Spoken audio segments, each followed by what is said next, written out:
नमस्कार मंडळी, स्वागत आहे तुमचं प्रमिलाच रेसिपीमध्ये। आजचा दिवस आपल्यासाठी खूप खास आहे, कारण आपल्या लाडक्या बाप्पाची आज घरामध्ये स्थापना करतोय। गणपती बाप्पा म्हणजे विघ्नहर्ता, बुद्धीचा देव आणि आपल्या प्रत्येक शुभ कार्याची सुरुवात यांच्याच नमस्काराने होते। आज आम्ही परत अगदी भक्तिभावाने बाप्पाची स्थापना केली। पुढचे 10 दिवस आपल्याकडे घरगुती पद्धतीने पूजा, नैवेद्य आणि मस्त खवय्यांचे पदार्थांचे रेलचेल असणार आहे। तुम्ही बाप्पासाठी खास रेसिपीज बघायला विसरू नका, फक्त प्रमिलाच रेसिपीवर।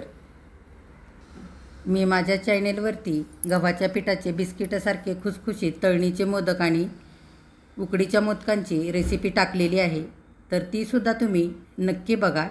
गौराईच्या नैवेद्यासाठी बुंदीच्या लाडूची सुद्धा रेसिपी माझ्या चॅनेलवरती मी नुकतीच टाकलेली आहे, तीसुद्धा तुम्ही आवर्जून बघा। ह्याच्या आधी मी बऱ्याचशा विविध प्रकारच्या मोदकांची रेसिपीज माझ्या चॅनेलवरती टाकलेल्या आहेत, तर त्यासुद्धा तुम्ही नक्की बघा। त्या मोदकांची लिंक मी माझ्या चॅनेलवरती देत आहे, तर ती तुम्ही नक्की चेक करा। परत एकदा प्रमिलाच रेसिपीकडून तुम्हा सगळ्यांना गणेश चतुर्थीच्या खूप खूप खूप शुभेच्छा।